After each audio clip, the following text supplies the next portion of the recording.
Hello everyone. आज हम English के most important topic teaching of reading के बारे में सीखेंगे। तो हम देखते हैं कि टीचिंग ऑफ रीडिंग में आज हम कौन कौन से टॉपिक्स को कवर करेंगे।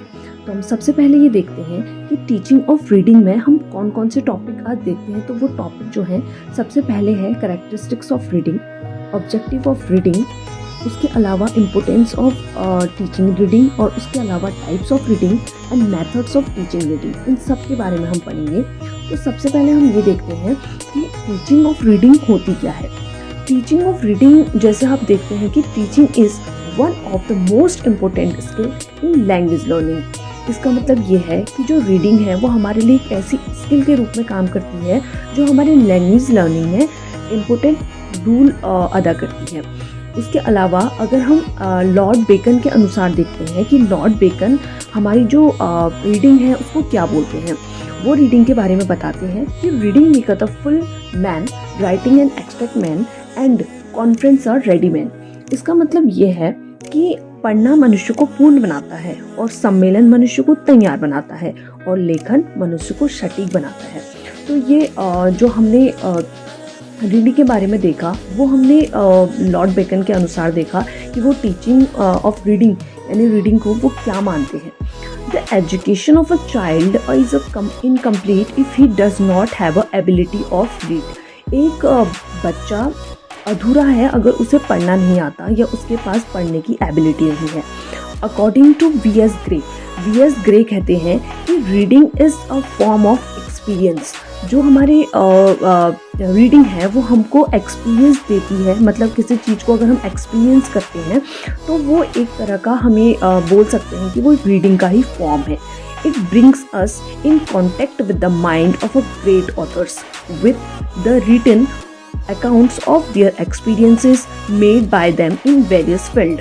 हम ये देखते हैं कि जब हम पढ़ते हैं तो हम नए नए लोगों की बुक्स पढ़ते हैं या ऑथर्स की बुक्स पढ़ते हैं, ग्रेट ऑथर्स की अगर हम बुक्स पढ़ते हैं तो इससे जो हमारे पास रिटन अकाउंट होता है वो हमारे एक्सपीरियंस को बढ़ाता है, जो एक्सपीरियंस हमें वेरियस फील्ड में काम आते हैं। अलग अलग फील्ड की अगर हम बुक्स को पढ़ेंगे तो हमें अलग अलग एक्सपीरियंसेस देखने को मिलते हैं। तो ये जो कहा था, ये जो थॉट थे वो वी.एस. ग्रे के थे और वी.एस. ग्रे को फादर ऑफ टीचिंग रीडिंग भी कहा जाता है। उसके अलावा अगर हम देखें कि C.C. फ्राइज क्या कहते हैं, C.C. फ्राइज का मानना है कि our main purpose is developing the ability of reading among our children is that we wish a put of them profession of their power of gaining pleasure and profit from the printed note. इसका मतलब ये है कि C.C. Fries कहते हैं कि जो हमारा हमारा जो मेन पर्पस है वो हमारी एबिलिटी को डेवलप करना है to read among our children is that we wish put them a profession. इसका मतलब ये है कि वो ये कहते हैं कि हमारा जो मेन पर्पस होना चाहिए वो इस तरह होना चाहिए कि हम किसी बच्चे की एबिलिटी को कैसे डेवलप कर सकते हैं जिससे कि उसे खुशी हो और उससे कुछ प्रॉफिट उसे मिले। ऐसी एबिलिटी हमें गेन करनी होगी। ये हम C.C. फ्राइज के अनुसार पढ़ रहे हैं। अब हम पढ़ते हैं कैरेक्टरिस्टिक्स ऑफ रीडिंग के बारे में। कैरेक्टरिस्टिक्स ऑफ रीडिंग के बारे में हम पढ़ते हैं तो सबसे पहले हम देखते हैं कि रीडिंग इज अ पर्पसफुलनेस। इसका मतलब ये होता है कि रीडिंग का एक पर्पस होता है। हम कभी भी कुछ भी नहीं पढ़ सकते हैं, उसके लिए हमें कोई पर्पस सेट करना पड़ेगा और उसके बाद ही हम उसको पढ़ सकते हैं। इसका मतलब ये है कि रीडिंग अनुद्देश्यपूर्ण नहीं होता। हर रीडिंग के पीछे एक उद्देश्य छिपा रहता है। जैसे हम स्टोरी बुक्स पढ़ते हैं तो उसके पीछे हमारा स्टोरी पढ़ने का एक उद्देश्य रहता है। तो जो हमारी रीडिंग होती है वो पर्पसफुल होती है। दूसरा हम देखते हैं कि इट इज़ सिलेक्टिव। ये नहीं है कि हम कुछ भी पढ़ लेंगे, हमें सिलेक्टिव चीज़ें पढ़नी होती हैं। हम कुछ भी कहीं से भी उठा के कुछ भी नहीं पढ़ सकते हैं। पढ़ने से पहले हमें उसको सिलेक्ट करना पड़ता है कि हम उसे क्या पढ़ रहे हैं, तब जाके हम उसे पढ़ते हैं। Third one is it is based on text. इसका मतलब ये है कि ये एक टेक्स्ट पे आधारित होता है। हम कहीं से भी उठा के कुछ नहीं पढ़ सकते हैं। हमें कोई चैप्टर पढ़ना होता है या बुक्स में कोई ऐसी चीज़ें हमें पढ़ने में अच्छी लगती हैं जो हमारे इंटरेस्ट की हो। हम कभी भी कहीं से भी कुछ भी नहीं पढ़ सकते हैं। Fourth one is it involves complex cognitive skills. इसका मतलब ये है कि जब हम पढ़ रहे होते हैं तो हमारी बहुत सारी जो कॉग्निटिव स्किल्स हैं उनका विकास हो रहा होता है। हम ऐसे ही पढ़ रहे हैं और उसके पीछे कोई पर्पस ना हो, ऐसा नहीं होता है। इसमें जो हमारी जो पेशियाँ होती हैं उनका भी हमारा विकास हो रहा होता है। उसके बाद हम पढ़ते हैं कि it is based on comprehensive. Comprehensive का मतलब ये होता है कि उसमें जो हमारा कॉम्प्रिहेंसन है वो जुड़ा रहता है। उसके अलावा it can be oral as well as silent. जो हम पढ़ रहे हैं, जो हमारी रीडिंग होती है वो कहीं ना कहीं ओरल भी होती है और कई बार साइलेंट होती है। इसका मतलब ये है कि कभी कभार हम उसे मौखिक रूप में ले लेते हैं और कभी कभी वो साइलेंट वे में चलती है। Its speed varies according to the context and its object. ये जो जो स्पीड होती है हमारी रीडिंग की, जो स्पीड होती है वो हमारे ऑब्जेक्ट पर निर्भर करती है। बहुत बार हम उसे अपनी ऑब्जेक्ट पर निर्भर देखते हैं। उसके बाद हम पढ़ते हैं objective of teaching reading. Objective क्या क्या होते हैं हमारी टीचिंग रीडिंग के, तो हम ये देखेंगे। To enable the student to read with the correct pronunciation. इसका मतलब ये है कि इससे क्या होता है, इसके ऑब्जेक्टिव्स देखें या उसके उद्देश्य अगर हम देखते हैं तो उद्देश्यों में सबसे पहले तो ये है कि जो बच्चा है जब वो पढ़ रहा है तो वो करेक्ट प्रोनाउंसिएशन कर सके। इसके लिए हमें बहुत ज़रूरी है कि हम उसे टीचिंग करवाएं। जो भी बच्चा इन चीज़ों को प्रोनाउंस करने में गलती करता है उसके लिए रीडिंग बहुत ही बेस्ट एग्जाम्पल हो सकता है। Second one is to enable the student to read with a fluence and accuracy. जो बच्चा फ्लुएंटली नहीं पढ़ पाता है या एक्यूरेसी या बहुत सारी गलतियां करता है पढ़ते हुए, तो उसे ठीक करने के लिए भी teaching is the best example. Second, to enable the students to interpret the words and the sentence of the passage. हम जब पैसेज पढ़ते हैं तो वो उसे इंटरप्रेट करने में, किसी शब्द का उसका अर्थ बताने में अगर वो इनेबल होता है या वो सेंटेंसेस को नहीं पढ़ पाता है तो उसके लिए भी ये बहुत ही बेस्ट एग्जाम्पल है। उसके बाद to enable the students to read with the normal speed. और बच्चे जब होते हैं कि उसे नॉर्मल स्पीड में पढ़ रहे हैं, वो कैसे फ्लुएंसी से उसे पढ़ सकते हैं, तो इसके लिए हमें ये देखना बहुत ज़रूरी है कि वो किस तरीके से पढ़ रहा है और वो किस तरीके से वर्ड्स को प्रोनाउंस कर रहा है। To accumulate the habit of reading. इससे हमें क्या होता है कि उसकी जो हैबिट है उस हैबिट को बनाए रखने के लिए हमारे लिए ये बहुत ज़रूरी है कि उसे वो पढ़ते रहे, उस हैबिट को छोड़े ना। तो उसकी हैबिट को बनाए रखने के लिए ये बहुत ज़्यादा ज़रूरी होता है कि हम उसे किस तरीके से पढ़ा रहे हैं। अब हम पढ़ते हैं इम्पोर्टेंस ऑफ टीचिंग रीडिंग। इसका मतलब ये है कि हमारे जीवन में टीचिंग ऑफ रीडिंग की क्या क्या इम्पोर्टेंस है। तो सबसे पहले हम देखते हैं it is the source of recreation. इसका मतलब ये है कि जो हमारी रीडिंग है वो एक रिक्रिएशन का सोर्स है। मतलब अगर हम कोई चीज़ पढ़ते हैं तो उससे हम कुछ चीज़ें क्रिएट कर सकते हैं, तो इसे ये कहते हैं कि एक सोर्स ऑफ रिक्रिएशन है। Second one is it is a source of education. ये एजुकेशन का सोर्स है क्योंकि हम जब टीचिंग करेंगे तो हमें उससे नई नई चीज़ें सीखने को मिलेंगी, तो एक सोर्स ऑफ एजुकेशन भी है। It help us to get all important information of the world.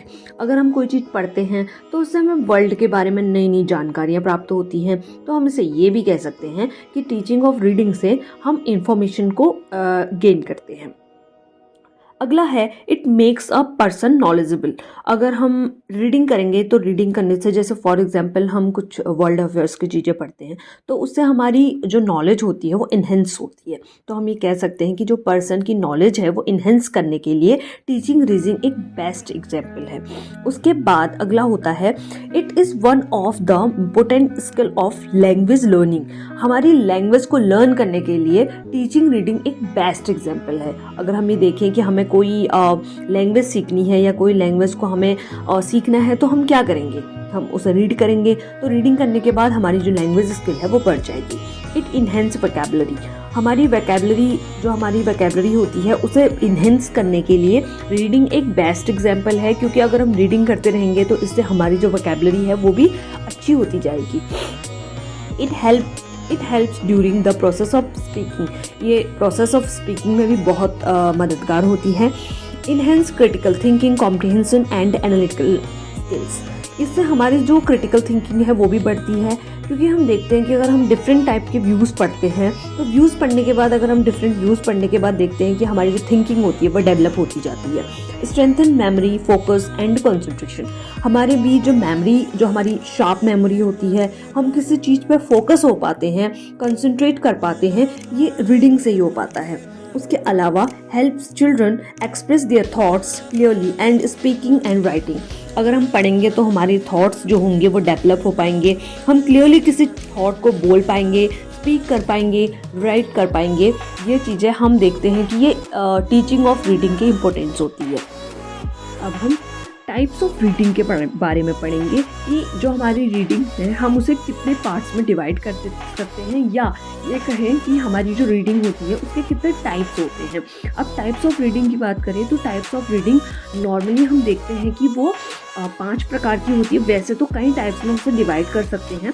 तो अगर हम सबसे पहले बात करें वो है हमारा रीडिंग अलाउड। रीडिंग अलाउड का मतलब होता है कि हम जब पढ़ रहे हैं, हम कोई चीज़ अगर पढ़ते हैं तो हम उसे किस वे में पढ़ रहे हैं। रीडिंग अलाउड जो होता है उसे बच्चे नॉर्मली यूज़ करते हैं कि बच्चों से ये कहा जाता है कि आप ज़ोर ज़ोर से पढ़िए, और ज़ोर ज़ोर से पढ़ने से उनका जो प्रोनाउंसिएशन है वो भी बेटर होता है। उसके बाद वो धीरे धीरे अगर वो लाउड पढ़ते जाते हैं तो लाउड पढ़ने के बाद अगर वो बार बार उसे पढ़ते जाते हैं तो उनकी जो स्किल है वैसे ही डेवलप होती जा रही है। It is also known as oral reading. इसे हम ओरल रीडिंग भी कहते हैं क्योंकि हम इसमें जोर जोर से मौखिक रूप से पढ़ते हैं, तो इसे ओरल रीडिंग भी कह सकते हैं। Reading allowed involves looking at the text, understanding it and also saying it. The main purpose of reading aloud is not just to understand the text but also a convey the information. Such reading involves reading articles from the newspapers to a friend, reading a notice for a message. इसमें हम allowed, जब हम reading allowed बोलते हैं तो इसका मतलब ये होता है कि हमें उसे सिर्फ अंडरस्टैंड ही नहीं करवाना है कि वो उस बात को वो पढ़ रहा है, उसके साथ ही वो अंडरस्टैंड भी कर रहा है उस चीज़ को, उस टेक्स्ट को जब वो पढ़ रहा है तो उसे अंडरस्टैंड भी उसे करना है और उसके अलावा वो इन्फॉर्मेशन को कन्वे कर सकता है।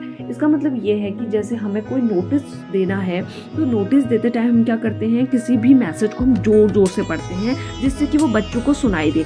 जैसे फॉर एग्जांपल अगर हम पढ़ते हैं कि किसी बच्चे को हमें ये नोटिस देना है कि कल छुट्टी है आपकी, तो इसके लिए हमें एक नोटिस देना पड़ता है। हम उसे जोर जोर से पढ़ के बच्चों को सुनाते हैं कि आपको कल नहीं आना है या कल आपकी छुट्टी है।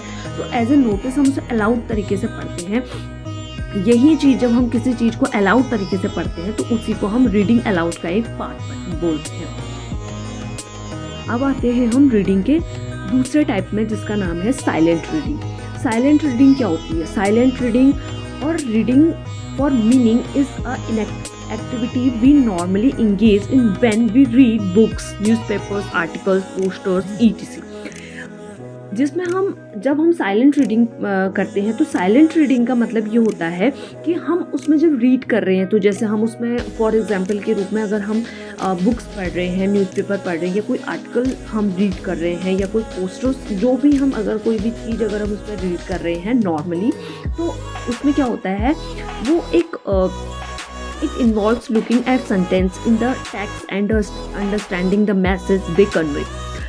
In silent reading, the teacher should ask the student to read without making sound, whispers, murmur, moving lips. अब हम देखें कि जब हम साइलेंट रीडिंग की बात करते हैं तो साइलेंट रीडिंग में हमें क्या करना है, एकदम साइलेंट रहना है और साइलेंट होके यहाँ तक कि हम जब हम पढ़ते हैं तो हमारे टीचर्स हमसे ये कहते हैं कि आप क्या करो, विस्पर भी ना करो, मतलब आपकी मूव जो आपके लिप है वो भी मूव ना करें, मतलब आप मन ही मन उसको पढ़ रहे हो और मन ही मन पढ़ने के बाद आप उसे समझ भी रहे हो। तो अकॉर्डिंग टू मॉरिसन कहते हैं कि जो आपका loud reading by students should be followed by silent reading. जब हम लाउड रीडिंग करते हैं वो क्या कर रही है, फॉलो कर रही है उसको साइलेंट रीडिंग को। इसका मतलब ये है कि जब हम साइलेंट रीडिंग कर रहे हैं तो हम अपने मन में ही पढ़ रहे हैं उसे, और कोई भी नॉइज़ या कोई भी आवाज़ हम बाहर नहीं निकाल रहे हैं और अपने लिप्स को मूव नहीं कर रहे हैं, कोई विस्पर नहीं कर रहे हैं, कोई आवाज़ नहीं कर रहे हैं, तो इसी को हम साइलेंट रीडिंग कहते हैं। उसी के साथ अगर हम इंटेंसिव रीडिंग, अब जो हमारा थर्ड टाइप है रीडिंग का वो है इंटेंसिव रीडिंग। इंटेंसिव रीडिंग क्या होता है? Intensive study involves the learners to understand and examine the text in detail. Its aim is the study of sentence structure of language and getting information. Students learn to read carefully with concentration and extract the main ideas.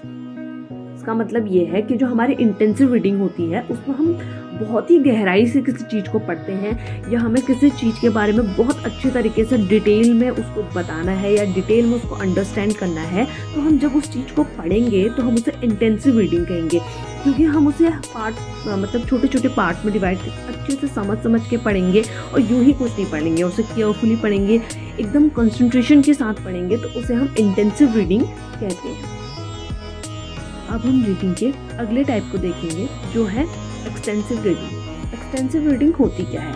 Extensive reading का जो main purpose होता है वो है the main purpose is helping the students to read English fluently without the help of a teacher. बिना help की teacher की help के हम पढ़ते जाते हैं या पढ़ते हैं, उसमें हम फ्लुएंट इंग्लिश पढ़ते हैं। Students are encouraged to read widely and subjects that interest them. बच्चा उसमें एक्सटेंसिव रीडिंग करता है तो उसमें अपने जो उसको पसंद है, जिसको उसमें इंटरेस्ट है, वो वाली सब्जेक्ट को पढ़ सकता है और इसमें वो जो बच्चा है वो एक्सटेंसिव तरीके से पढ़ सकता है। और जबकि जो हमारी रीडिंग का पर्पस है, इसमें जो एक्सटेंसिव रीडिंग का जो मेन पर्पस होता है कि हम फ्लुएंटली उस चीज़ को पढ़ सकें, इसमें हमें अपने टीचर की हेल्प की आवश्यकता नहीं होती है। उसके बाद सेकंड वन अगर हम पढ़ते हैं तो है सप्लीमेंट्री रीडिंग। सप्लीमेंट्री रीडिंग क्या होती है? ये भी रीडिंग का एक टाइप है। सप्लीमेंट्री रीडिंग की बात करते हैं तो सप्लीमेंट्री जो रीडिंग है इस सब्सिडरी टू जो आपने पहले इंटेंसिव रीडिंग पढ़ा था, इंटेंसिव रीडिंग का ही एक पार्ट है या उसी के पार्ट के रूप में अगर हम देखते हैं तो इसमें हम सप्लीमेंट, जैसे हमारी जो बुक्स होती हैं, जो बुक्स में हमारे जो लेसन होते हैं, उन लेसन्स को अगर हम डिटेल प्रोज में पढ़ते हैं, उसको डिटेल तरीके से अगर हम पढ़ते हैं तो उसे हम नॉर्मली सप्लीमेंट्री रीडिंग कहते हैं। सप्लीमेंट्री रीडिंग जो है वो इंटेंसिव रीडिंग का ही एक पार्ट है। जैसे हम इंटेंसिव रीडिंग में करते हैं कि हम जो सब्जेक्ट होता है, जो हमारा लेसन है, उसे हम बहुत अच्छे तरीके से पढ़ते हैं, बहुत गहरे तरीके से गहराई में जाने के बाद उसे पढ़ते हैं। तो सेम सप्लीमेंट्री रीडिंग में जो हमारी चैप्टर्स होते हैं उन्हें हम अच्छे तरीके से पढ़ते हैं, तो उसे ही हम सप्लीमेंट्री रीडिंग कहते हैं। ये सप्लीमेंट्री रीडिंग इसी को कहते हैं जब हम किसी भी चीज़ को इतने अच्छे तरीके से पढ़ते हैं। उसके बाद हम आते हैं लाइब्रेरी रीडिंग में। Library reading increase extensive reading, however it is not involve the of the teacher as a done in the extensive reading. अच्छा, हम इसमें देखते हैं कि जो आपका एक्सटेंसिव रीडिंग था, एक्सटेंसिव रीडिंग में हमने देखा था कि हमने जो आपका टीचर था उसका इन्वॉल्वमेंट नहीं था, हमने खुद उसमें पढ़ा था। सेम उसमें भी यही होता है कि जैसे इसमें टीचर का क्या नहीं है, इन्वॉल्वमेंट नहीं होता है, सेम इसमें भी यही होता है। लाइब्रेरी रीडिंग भी एक तरीके की एक्सटेंसिव रीडिंग है। जैसे हमने ऊपर पढ़ा था कि एक्सटेंसिव रीडिंग में हमें खुद पढ़ना होता है, फ्लुएंटली पढ़ना होता है, without the help of teacher, हमने बिना टीचर की हेल्प के उसे पढ़ना होता है। सेम लाइब्रेरी रीडिंग में भी हम यही करते हैं। अब हम आते हैं methods of teaching reading. Methods of teaching reading में हम सबसे पहले ये देखेंगे कि इसके कितने मेथड्स हैं, किस किस तरीके से हम रीडिंग करवा सकते हैं या किस तरीके से हम टीचिंग रीडिंग में काम कर सकते हैं। तो सबसे पहले अगर हम मेथड्स देखें तो सबसे पहले जो हमारी मेथड आती है वो है alphabetic method. Alphabetic method is one of the oldest method of teaching reading. It is also known as ABCD and spelling method. It was invented by the Greek and the Romans. In the method, the student is asked to learn and identify the letters and alphabet. He then repeats the alphabet till the memorize by heart and combine 2 or more letters। इसका मतलब ये है कि जो हमारी alphabetic जो method है वो बहुत पुरानी मेथड है और इस मेथड को ABC मेथड भी कहा जाता है या स्पेलिंग मेथड भी कहा जाता है। क्यों इसको स्पेलिंग मेथड कहा जाता है? और ये इन्वेंट भी हुई है वो ग्रीक और रोमन्स के टाइम में, तो ये बहुत पुरानी मेथड है। तो इस मेथड में हम क्या करते हैं कि सबसे पहले तो हम ABC जो हमारे अल्फ़ाबेट्स होते हैं उन्हें हम मेमोराइज़ कराते हैं बच्चों को, या उनसे रिपीट करवाते हैं, और रिपीट कराने के बाद जब उनको बाय हार्ट लर्न हो जाती है उसके बाद हम वर्ड्स बनाते हैं। जैसे हमने ABCD ऐसे याद करवाए, उसके बाद हमने कुछ वर्ड्स बनाए और उसके बाद उन्हें उन वर्ड्स को पढ़ने को कहा और ऐसे ही मिलाते गए और उसके बाद हमने बड़े बड़े वर्ड्स बनाना स्टार्ट किया। तो इसे हम अल्फ़ाबेटिक मेथड कहेंगे। अल्फ़ाबेटिक मेथड बहुत पुरानी मेथड है, मतलब वो अभी भी यूज़फुल, हम उसका यूज़ कर रहे हैं। जैसे कि अभी और भी मेथड्स हमारे पास आ चुकी हैं, लेकिन फिर भी हम अल्फ़ाबेटिक मेथड का अभी भी यूज़ कर रहे हैं। उसके बाद सैनिक है, सेकंड हम आते हैं जिसको हम बोलते हैं फोनेटिक मेथड। फोनेटिक मेथड क्या होती है? In this method the teacher first teaches the sound of vowels and the consonants. He then combine the consonants with the vowel. Example: CA, K, CE, K, CI, Ki, CO, Ku. He produce the sounds and asks the student to repeat them. The teachers then writes and words on the blackboard and read it. अच्छा, इसमें हम देखते हैं कि जो हमारी phonetic method होती है, फोनेटिक मेथड में हम जो टीचर होता है वो फर्स्ट हमको वर्ड्स नहीं लिखाने लगता है, वो हमको नॉर्मली साउंड्स बताता है, साउंड वॉवल के साउंड या कॉन्सोनेंट्स के साउंड्स जो होता है वो बताता है। जैसे वॉवल्स के साउंड AEIOU ऐसे को साउंड्स होती हैं।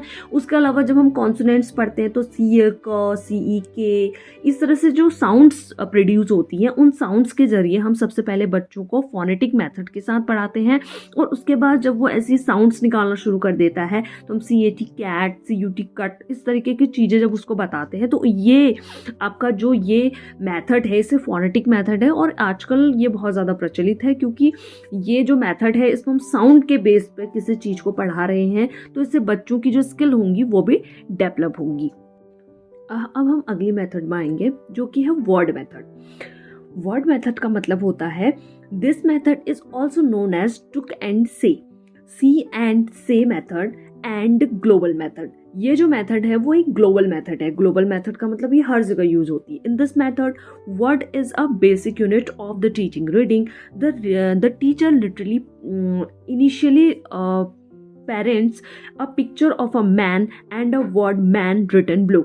इसका मतलब ये है कि हम कोई वर्ड, अगर हम वर्ड मेथड की बात करते हैं तो वर्ड मेथड एक बहुत मतलब ग्लोबली रूप से यूज़ होने वाली मेथड है। इसका मतलब ये होती है सी एंड से।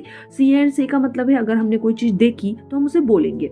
इसका मतलब ये कि जैसे हमने एक मैन की फ़ोटो अगर लगाई है और हम उसे देखें तो हम उसके पिक्चर के नीचे उसका नाम लिखा होगा मैन, तो इसका मतलब ये है कि जो हमने देखा वो हमने बोला। ये एक वर्ड मेथड है।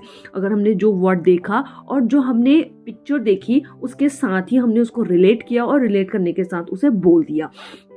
Second one is phrase method. Phrase method क्या होती है? फ्रेज मेथड के बारे में बोला जाता है कि ये मिडवे है। ये वर्ड मेथड और जो हमारी सेंटेंस मेथड है उन दोनों के बीच का जो पार्ट है उसे हम फ्रेज मेथड कहते हैं। The word is too small of unit of speech and the sentence is too long a unit of be read at a time. जो आपकी जो वर्ड होता है वो बहुत छोटा यानी स्मॉल वर्ड मतलब स्मॉल हो जाता है एक यूनिट के लिए, और उसके साथ अगर हम सेंटेंस की बात करते हैं तो वो थोड़ा लंबा हो जाता है, और उसके साथ ही जो बीच का हमारे पास बचता है वो था फ्रेज। तो फ्रेज जो होता है वो एक मिडवे है उसका। तो जो फ्रेज होती है वो छोटी होती है और जो this method is Midway between word and the sentence method. Word method और सेंटेंस मेथड के बीच में जो मेथड आती है उसे हम फ्रेज मेथड कहते हैं।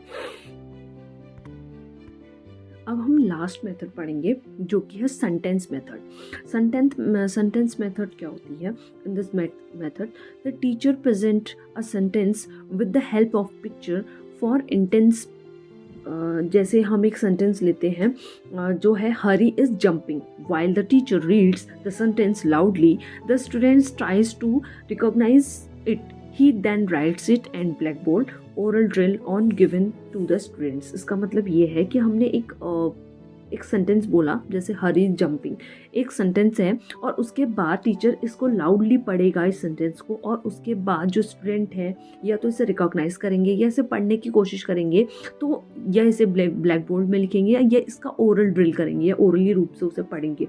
तो ये एक तरीके की सेंटेंस मेथड है जिसमें टीचर सेंटेंस के माध्यम से टीचिंग करवाता है और इसे पिक्चर फॉर्म में दिखाता है कि हम हरी को इस तरीके से दिखाएं कि वो जंपिंग कर रहा है। तो ये एक सेंटेंस बना और इस सेंटेंस के साथ ही हम दूसरे सेंटेंस को जोड़ते जाएंगे, जिसे हम सेंटेंस रीडिंग कहते हैं।